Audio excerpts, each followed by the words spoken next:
Welcome to the BumbleKast. I'm your host, Ian Flynn, the Bumble King, and joining me as always is my Bumble co-host, Kyle, JCRB Krause. I'm scared, Ian. It's Friday the 13th. Oh no, already. This year just started. Like, how could it do this already? Pay no attention to that burn victim with the long spindly glove thing going on. This is very ominous.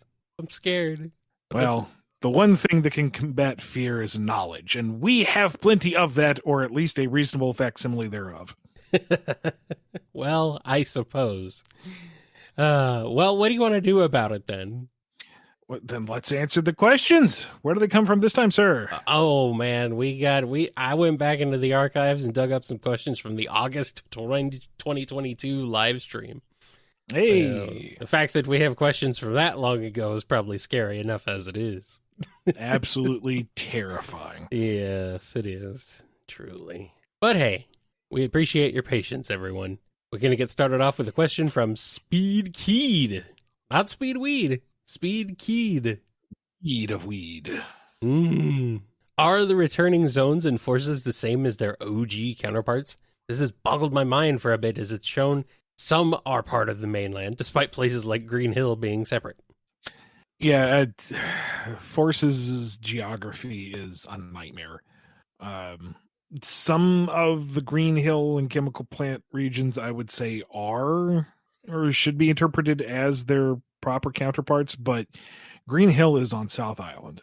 Chemical Plant is on West Side Island. They're not on a singular continent. That's wrong. It's wrong. You can interpret some stages as being like maybe different regions that are similar in topography, or other green hills and other chemical plants. Like Chemical Plant wasn't a spaceport. It was an industrial city. Or it wasn't a network hub. You can say those are just different Eggman bases with similar aesthetics, but Act 2, Act 3, Act 4. At best, look at Forces' world map and treat it as a gameplay mechanic, as a fancy menu, and do not take it as canon. There's no way. It's flat wrong. Yeah. I'm not even sure that the layout of the planet in Forces is anything canon. Well, that's a larger issue. There is no canon planet layout. Yeah. I mean, Unleashed does not match Shadow the Hedgehog, does not match Team Sonic Racing, does not meet Sonic Forces. And there's the whole thing where, there was the two world scenario running for a bit. So world map, that I'm not as bothered by, because it's never been consistent.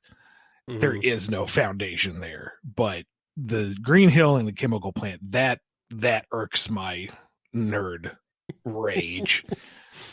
They are established locations in established locations. It's wrong.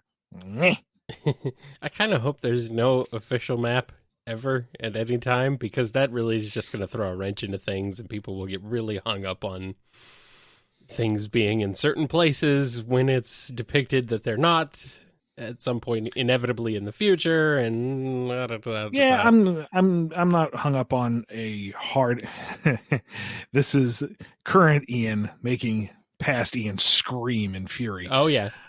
I'm not hung up on a 100% defined world map, since if you want to create a new island or a new region, well, it wasn't on the map before. Exactly. Got to change the map again.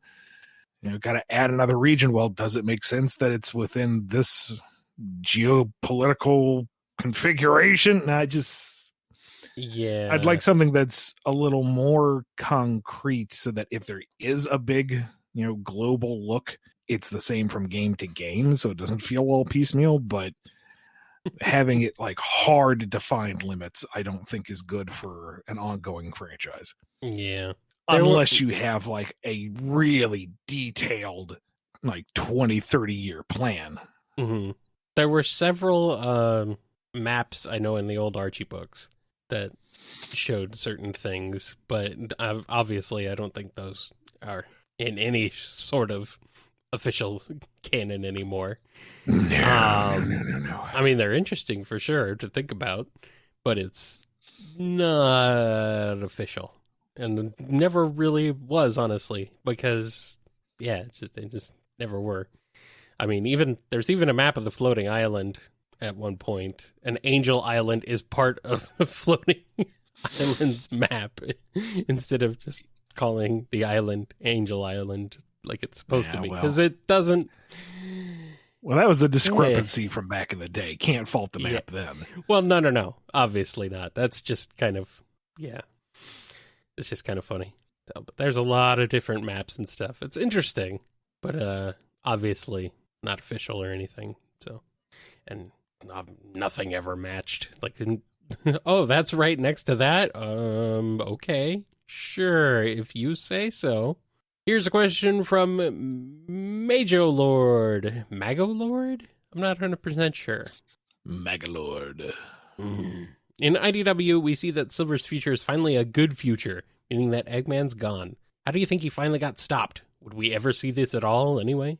Unless the good future is because Eggman wasn't stopped and he was right all along.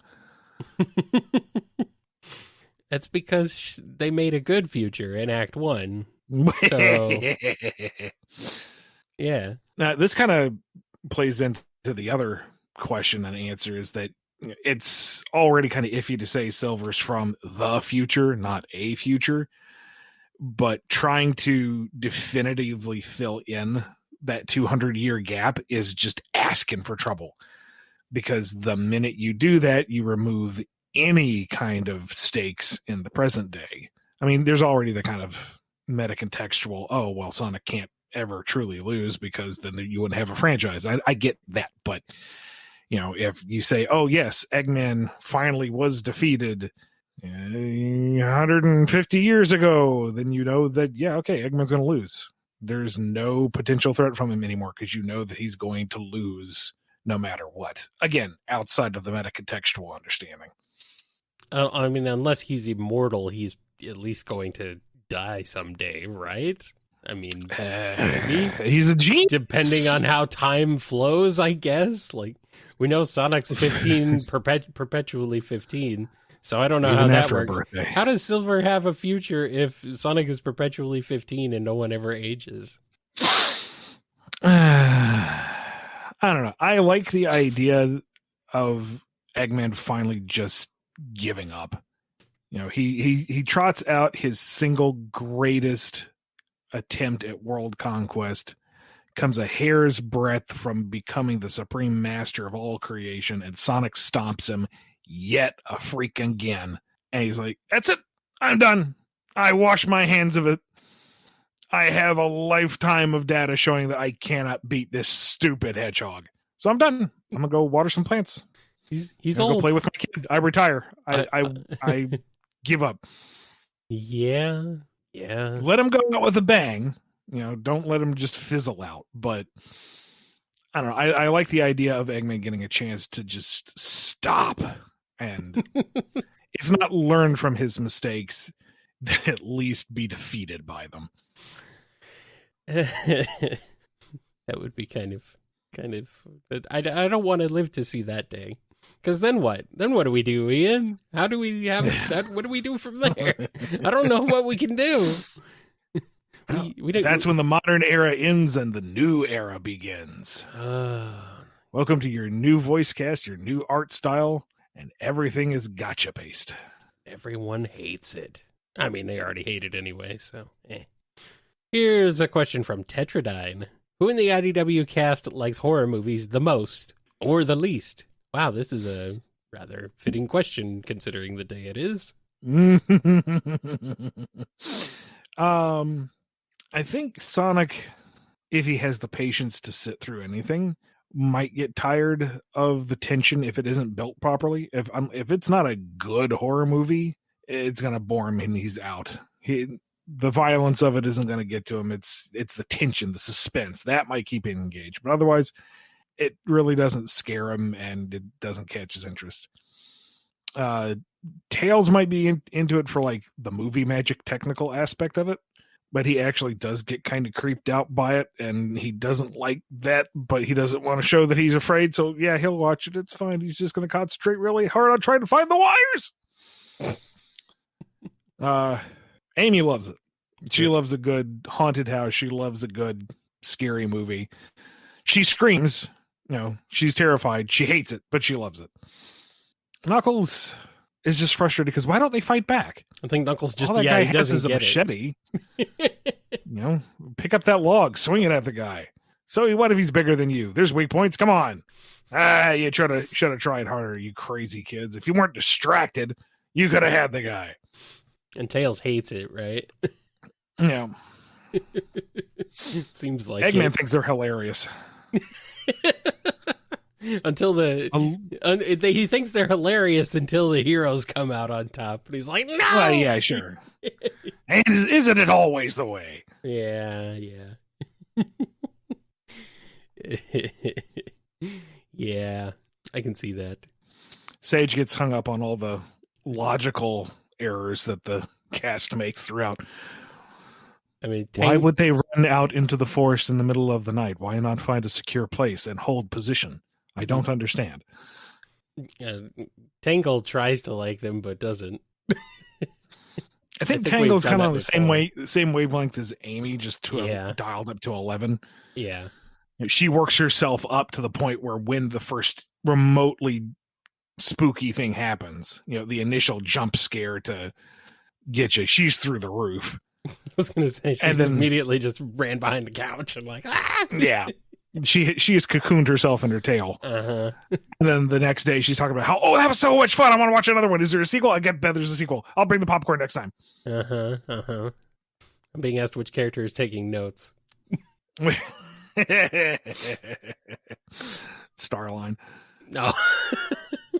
Well, I mean, okay, that makes sense. What about Whisper? Is she taking notes? She's seen worse. I know. I was going to say. This is boring. Yeah. She's kind of with Knuckles. Mm-hmm. There are weak points. Aim for the knees. Why are they so dumb?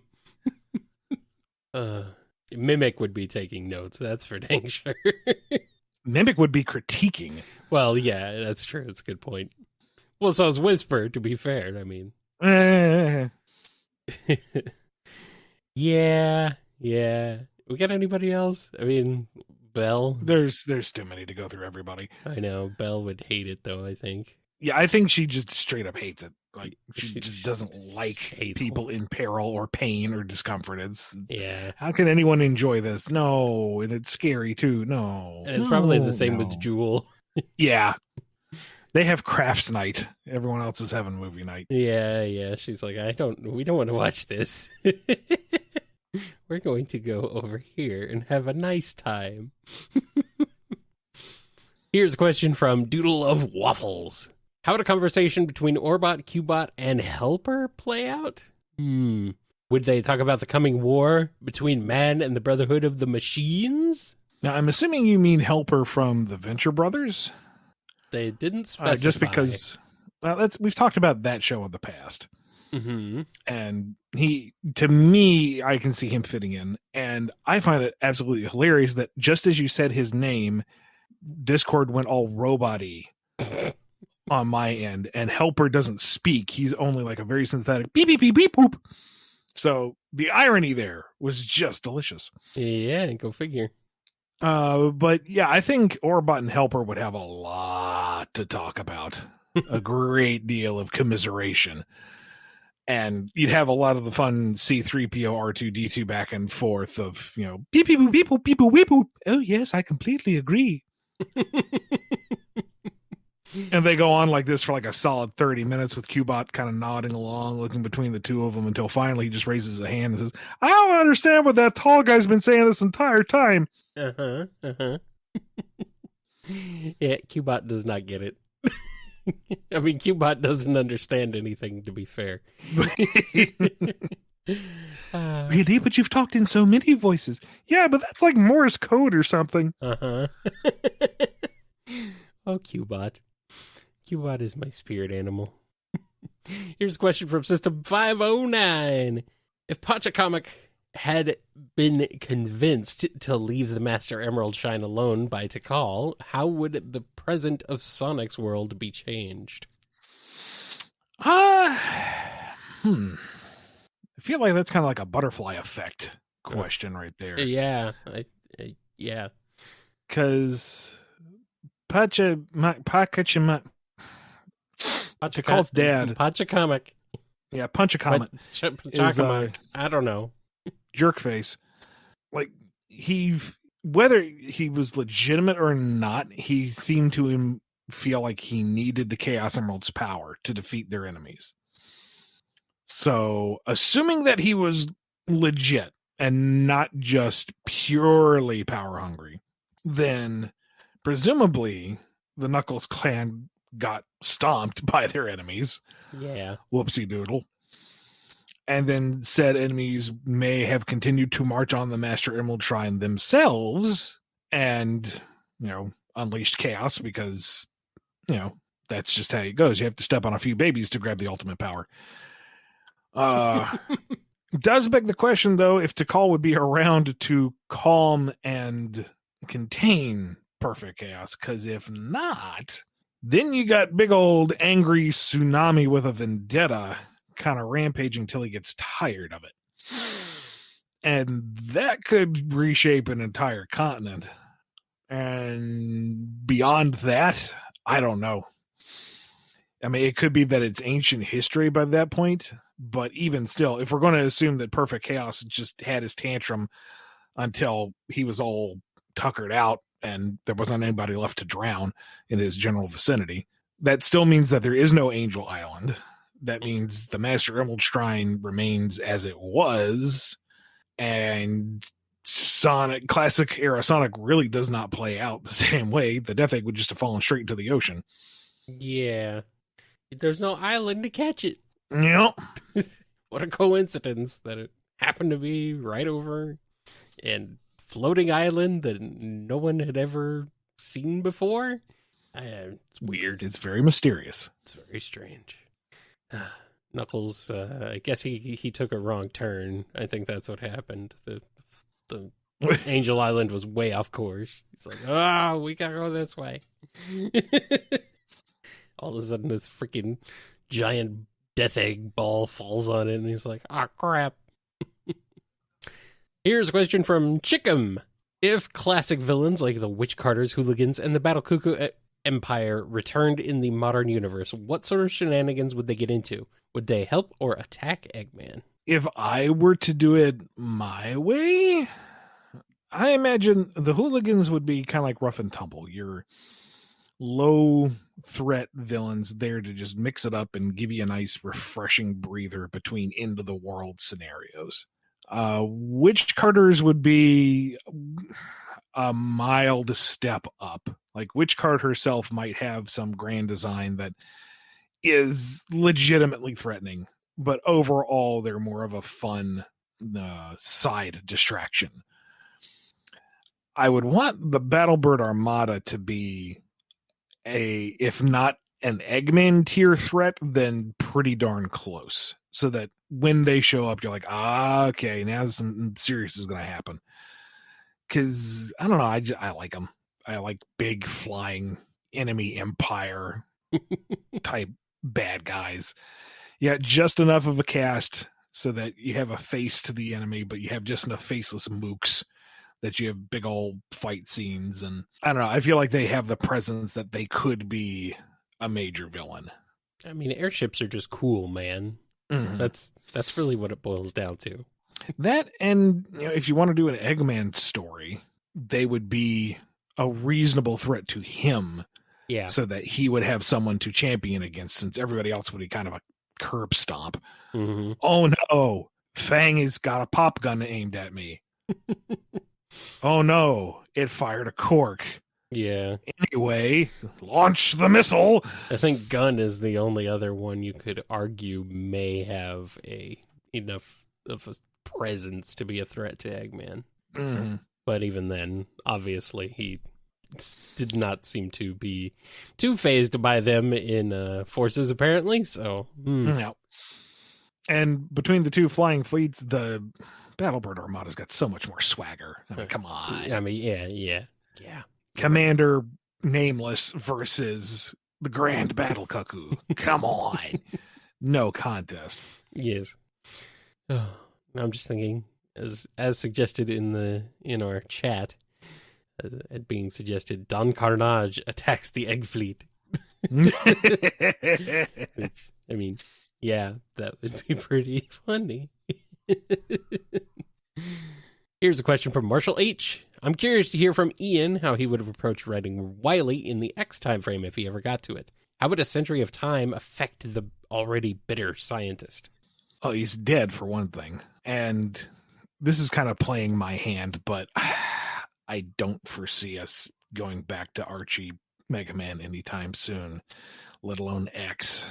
So, to me, looking at it all, and I might need to research this to make sure it all fits, but it makes the most sense to me that the Wily and Light parallels continued beyond death, and where Light created a living robot of limitless potential to act as a beacon for humanity, that his spirit endured as a helpful energy construct and endured to outfit and upgrade and guide. Wily built probably the first living robot, because it seems like Zero was under construction before X, so Wily gets the bragging rights there. A robot designed to be the ultimate fighting robot, the ultimate destructive force, and his will endured in the virus, which I'm figuring is like a 3-part combo of some version of his consciousness, some replication of the evil energy, and some mutant strain of Roboenza. Like, I figure this was his final play, and it didn't go well, because it never does for Wily. And that his essence just kind of endured as this corrosive, corrupting problem that it, drove Zero until he got his head rearranged by Sigma, but then moved on to corrupt Sigma, who was supposed to be the greatest champion of the Reploids, and became the Maverick virus, and then further distilled into the Sigma virus, and so on and so forth, and then possibly manifested in other forms, like, oh shoot, what was Isaac and what's the other fella's name? But like, I can't remember. Still kind of like popping up whack-a-mole style, that he just won't go quietly into the night, and he's always causing problems. Whereas Light is always there as this guiding, beneficial thing. Mm-hmm. Sigma keeps coming back always. Yeah, I like once the virus became the Sigma virus, and after Isaac dies, then I kind of feel like that's the end of Wily himself. Yeah. Until you get into some of the like ZX material, but that's so far down the line. We're just thinking X. Mm-hmm. I feel like the torch is passed to Sigma once Sigma starts doing the whole "I'm not dead for realsies, haha." Yeah. All right. Here's one from Honey and Lemon. In one of the Twitter takeovers, Tails says he has a naturally gifted singing voice. So as well as Tails Tube, can we get Tails Tunes, where Tails drops an album and features his friends? The return of Tails' music maker. Yes. I mean, hey, why not? I can float that idea by the group. If you want to see it, let the social media team know. Yeah. Tails raps. My name is Tails, and I'm here to say I've got 2 tails in a major way. Oh, God. Here's a question from Geo Knuckles. How would you imagine Knuckles and Silver's dynamic team-up / interactions with Uravity or Pinky from My Hero Academia, Sakura from Naruto, and Nezuko from Demon Slayer? It's oddly specific, but okay. I've never seen Naruto, so I don't really know Sakura that well. Like, I glanced at her wiki entry for an insight into something, but it was too dense for me. I can't really say. Uravity and Pinky, that would be fun overall. Especially, I want to say especially, but all 4 of them together would be great, because you would have the just boundless enthusiasm for doing good. That is Silver and Uraraka, and playing with their telekinesis and zero G abilities. And Pinky would be there to not antagonize Knuckles, but antagonize Knuckles. And that dynamic alone would be fun. And then, of course, the four of them are, driven for good and adventure. So whatever they're up against is going to be absolutely destroyed and would be glorious. As for Nezuko, she is an adorable cinnamon roll, and they would both realize that she needs to be protected at all costs. The demons would not stand a chance. Let's be real here. I mean, come on. One punch from Knuckles and heads are flying.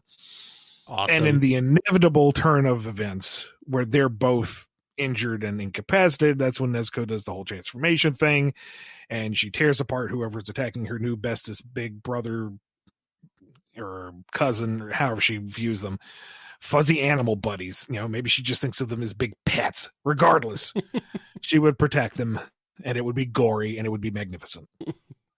I know Sakura from Naruto gets very frequently compared to Amy, so that's really all I am aware of her, though, personally. So, but yeah, I mean, this sounds like fun. Why not?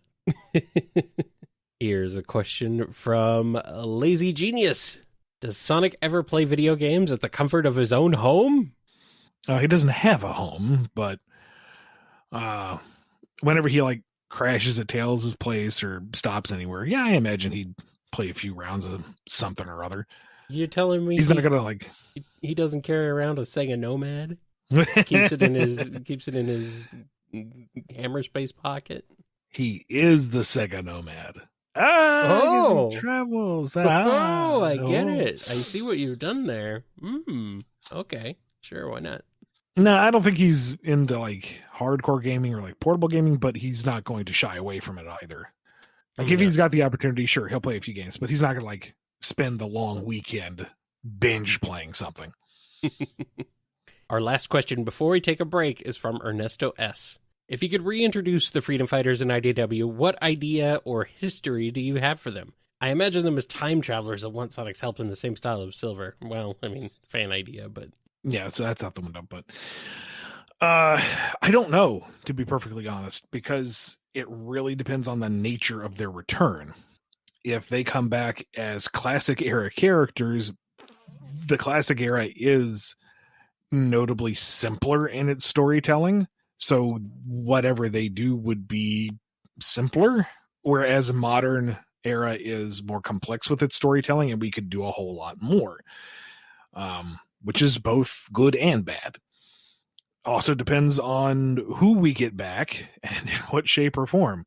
It could be a wholesale, yeah, fine, whatever, put them in. You've asked for it enough, just don't step on anybody's toes. Or it could be, no, we're going to fine tune them super hard, and this is going to be very structured, in which case it's whatever Sega says we're doing. Yep. So there's a lot of approaches. I certainly have my share of ideas, but that we could go on that for an hour of, well, if it's this scenario, I could do this, but if it's this scenario, I could do that. I really can't say without more parameters. Yeah. And obviously you can't say just in case they actually do get reintroduced at some point, you gotta there's that too. You gotta have something to surprise and dazzle the people with. Come on, can't just give away all of your secrets. Fine, keep your secrets. All right, let's go ahead and take a quick break and then come back with more on the BumbleKast.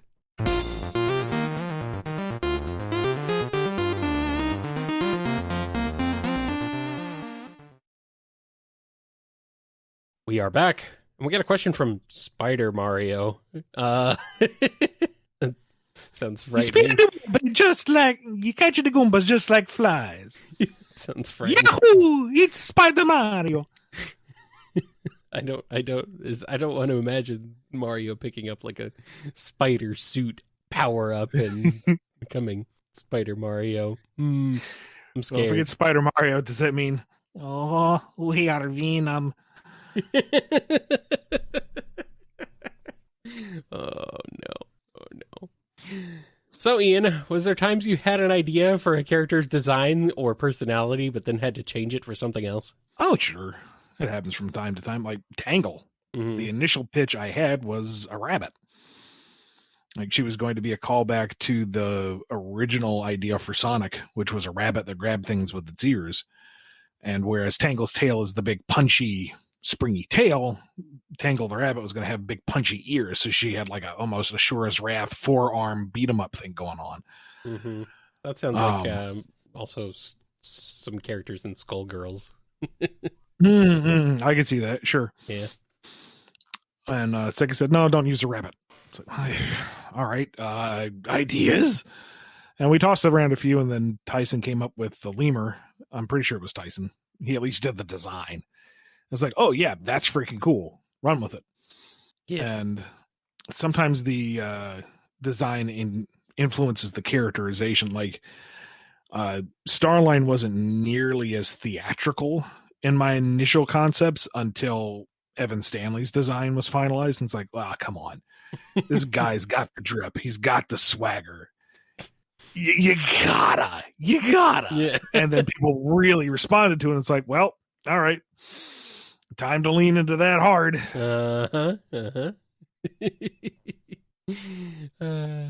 That's very good. That's very good. That was a good change to make his character a bit more just outrageous. That's what we need from Starline. Here's one from Aaron M. If you could/would bring back Lupe and the Wolfpack, how would you do it? They would almost be easier, like an easier element from SatAM to bring in because they're very self-contained. Yeah. Like they're just a group of good folks in a region of the world. If we're talking game style, Eggman's conquered their region and Sonic goes around freeing each individual member. There were a few standard designs amongst them, so update those, dig up the old SatAM Bible names if those are accessible. Lupe is the wise and competent leader of them all, so she's the one that you really want to rescue to make sure that things go smoothly once Eggman's ousted.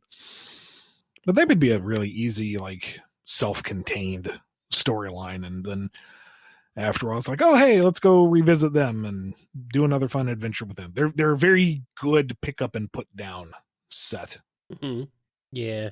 I wonder how Whisper would respond to them. Maybe someday you could find out. Here's one from Tristan L. Do you have any general tips for writing Sonic characters? Whenever I try to write them in scenes, I have difficulty making their dialogue feel authentic, Yeah, I've been doing this for so long, it's second nature, to be honest. But then there's also the danger of feeling too familiar with it. And it's like, oh, yeah, I know what I'm doing. It's like, maybe step back and reevaluate. You don't want to get too comfortable in what you're doing. Then you go onto autopilot and your work suffers for it. So, how to get into the mindset?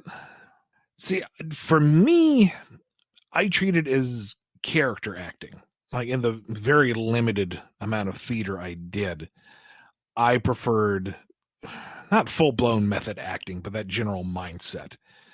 Don't learn the lines and the blocking. Treat it as how would your character do in this scene.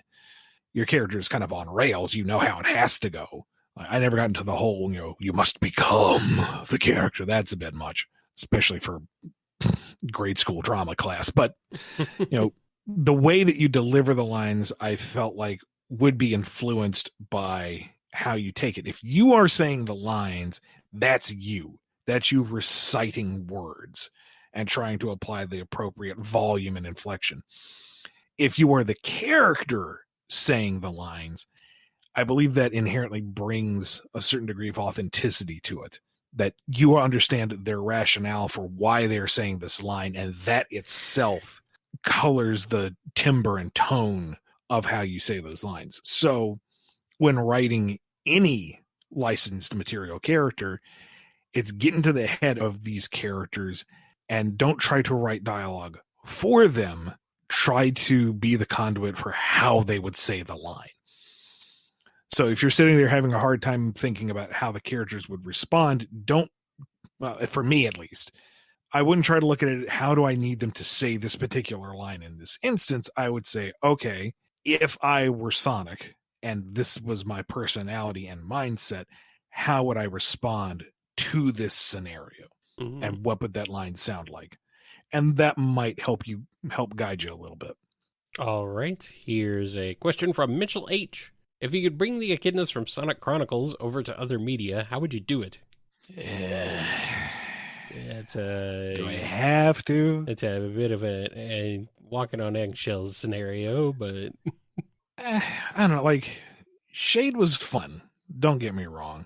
And Ix had enough mystery around him that I'm a sucker for it. And it's like, oh, what could it possibly mean? But overall, I'm not really jonesing to bring in the Marauders or whatever their numerous names you want to use.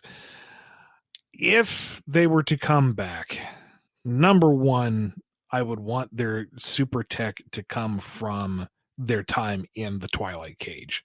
Like, to say that they were that advanced when going up against the Knuckles clan, that drove me up the wall. The fact that those two groups of the same species in the same time period were that technologically incongruous, no, that's too much. Pachamama is throwing spears and Ix is sending killer androids with full personalities. No, that is a bridge too far. But if, they were trapped with all these other alien races and they were very good as the Marauders, stealing that tech and repurposing it for themselves, and then because of their warlike nature and tactics and whatnot, they were able to utilize it and go forth, that works a little better for me. But that's also trying really hard to take the pre-established elements and make them work. If there were going to be another tribe of echidnas, I would just say start from scratch. Like, let's do something new, something that's its own thing, and maybe try to avoid some of the pitfalls of other interpretations in the past. All right. Here's one from Stacy H. If you swap the Sonic Heroes team members around, what cool new teams would you make? Keeping one being strength, flying, and speed, of course. Amy, Cream, and Omega.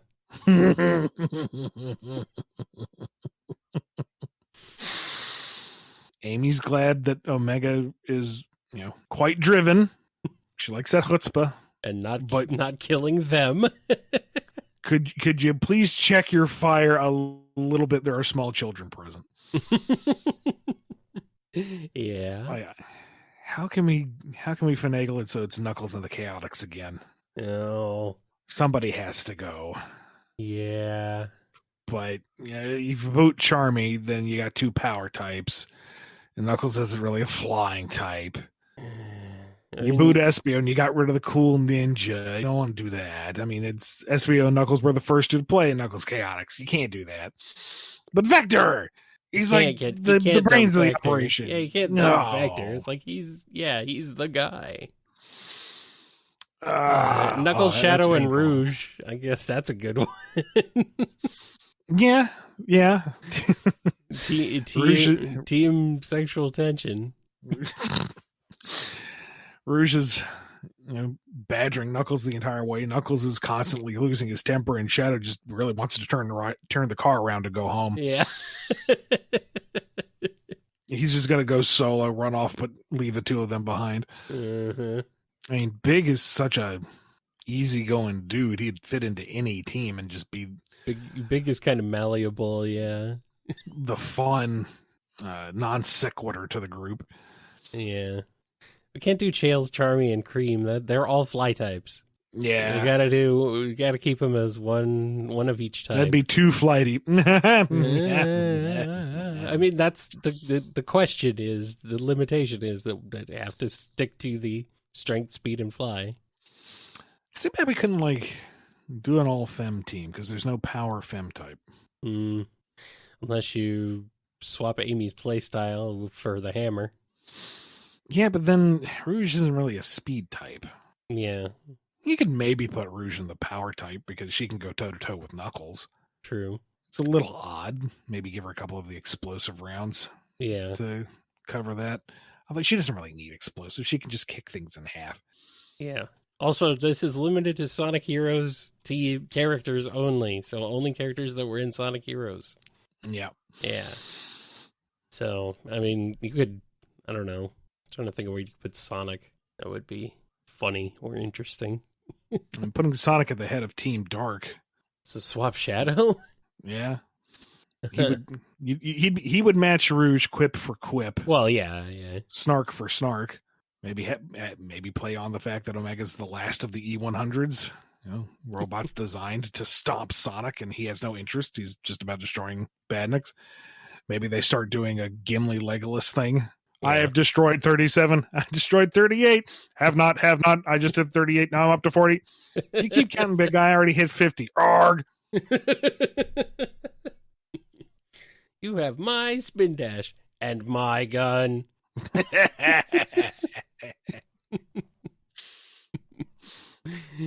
All right, I think that's enough. Here's a question from Tony C. What do you think Eggman Nega likes to do as a hobby? I personally like to think he's British and drinks tea while setting the woods on fire. I call it fox hunting. How is that hunting? The fox is dead, isn't it? You got problems, old man. Yeah, he does. What would he do? I figured he was just a photographer. I see what you did there. Maybe he likes long drives through various realities and times. Maybe. It's kind of an odd hobby, but sure. He can do that. Recreational driving is a thing. I know. It's just instead of looking at the fall colors, you're looking at the fall of Rome. Well, the problem with recreational driving is that it's expensive and kind of irresponsible. Mm-hmm. And he's an Eggman. Okay, good point. And there's no money on Sonic's World, so it doesn't matter. Here is a question from Jez Chill. Hey, Ian, how far do you personally think Sonic's selflessness goes? Where does his will to help others stop? I don't think it does. I don't think he's going to completely blindlessly self-sacrifice, but if he knows that he's the only thing between devastation and somebody else's well-being, he's going to get in the middle of it. Mm-hmm. And the thing is, he's usually got the skill to come out of it unscathed. So 9 times out of 10, he can back it up. It's that 1 out of 10 times where he's in trouble, but thankfully something bails him out, whether it's his friends or plot contrivances. Plot contrivances follow him everywhere. He doesn't understand it, but he'll take it. Here's one from Michael B. Nuggets was shown to be able to control Metal Sonic with his Crystalmancy. Would the Deadly Six's abilities be able to circumvent this control? They might cancel each other out, because the Crystalmancy is an outside controlling force. It overwrites the will, or as much will as a robot has. But the Deadly Six's EM powers basically become puppeteering of electronic devices. So poor Metal Sonic would just kind of be stuck there, literally being pulled in 2 directions. Oof. Coming apart at the rivets. Yikes.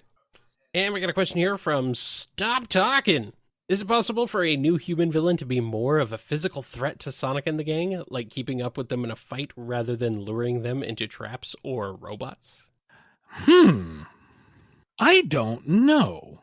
The humans that we have seen in the series to date don't seem to exhibit any particularly impressive physical traits. So having some Olympian-like battle fella, I don't know if Sega would be okay with that or not. I think it's kind of a neat idea. But one of the things about Sonic is that the violence he enacts is on, robots. Yeah.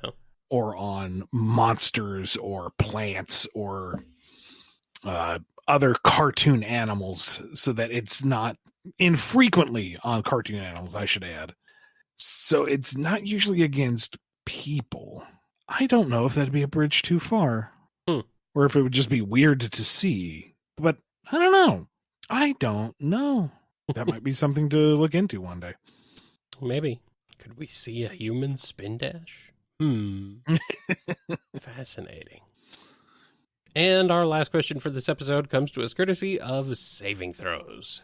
Is there any chance we can hear you say, "Let's go home to the planet as big and round as me" in your big voice? Let's go home to the planet as big and round as me. I'm with you, Big. Let's go. I think we're done here. But before we go, good buddy, we gotta give a big thank you to everyone who supports this show on patreon.com/BumbleKast, Ko-fi.com/BumbleKast, and the YouTube members. Big thank you to Daniel H., Jennifer R., John B., Robotnik Holmes, Sam Cybercat, Samuel P., Torchbound, Mike B., Andrew D., Dave M., Salute Your Cat, Coupling Crew 128, J. Frost, Duisdiz, Dan the Hero of Light 13, Noni, Professor Scruffy Matt, Chris A., Sony, Triforce Riku, Sonic, John M., Jib, Yami M., Fiona M., Lee H.K., Lisa M., Ben Wolfsbane, Scurvy Pirate Hog, Cheval, Arcfighter, Keeper of Monsters, Axis, Xandery, The Painter, Tick Tick, Jonathan D., Starlight Sec, The Name is X, Twilord, Solaris Stain, Nemric, Godzilla, Nondal, Cameron H., The Disgayan, Ava Arctic, Justin S., Dove, Justin Mountain Soul, Alex GS, Chaos Sonic 1, Dabbler, The Dalek Sonic Legacy, Ink Thinks, Pedanticant, Les, Jennifer H., Jolene B., Red, The Supernamic, Alphamon, or you can Joshua S. Omegawatt, Uni 221, Of the Stars, Nova Poly Duo, and Tails, Preston M., Noah M., Derusiful, Kojiro Highwind, Sonic 84, Awesome, Cakester, Supersonic Fan, KJB, Radry Chase, L, Wild Card 717, Z Broadcast, Callum Q, Jack C, Jay the Redneck, Miles the Prower, Navarre, Exidel, Agent Kaz, Four Sonic Fan, Puppy the Scholar, Rhythm Raccoon, Endabend, Pig Dan 20, In Zephyr, Oz, Jam, Shimmy M, Curly Quills, Angela V, Aiden S, The Marble Gardener, Mox, Biggie Sawdust, ONBD, Wheelie Doe, Sandra BH, Smiley 21, Sammy S, Bushman, Crooker Vlad, IPC, Sterling, Sonic, Mancher, Congo Windskull, Supernova, Superior Pizza, Sonic Padge, Philip is Cold, Michael P, Thick Off, The Crucified Devil, Loop-de-Loop, Omega Man 21, Thievius, Delta God 77, Dominic the Raccoon, Planet Breezy, Unity, Kedrian, Lori L, Native Nerd 27, Jason G, Cody G, Lacey M, Marcy H, Caswell, Mr. Murderbird, The Giant Murdering Bird, Lucky Lychee, Razor, Sir Needlemouse, SB, My Fish Eats Rocks, The ID Card, Phil C, Jonathan F, Hip Kid Brick, Levi C, Sonic Underground, Tetsu Knife, Ultra Guy, Crabo, Nils, Sonic Mania 2099, Hadronis, Salato 02, Noob 600, Paley, Hey Boys, True Sonic, DG Labs 79,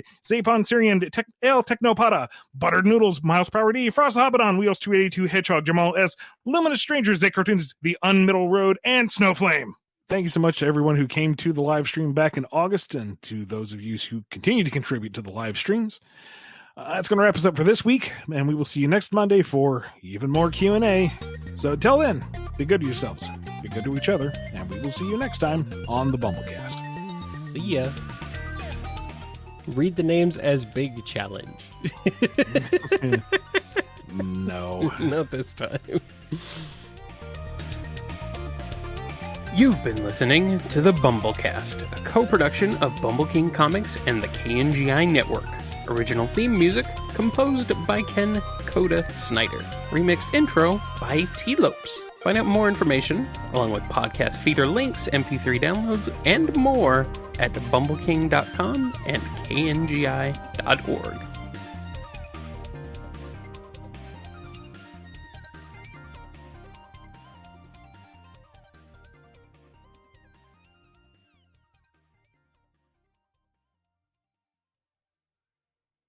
Do you want to do a transition into the list of names? That would be good, wouldn't it? Yeah. I can still work with what we just did. Oh, good. Okay. Sorry.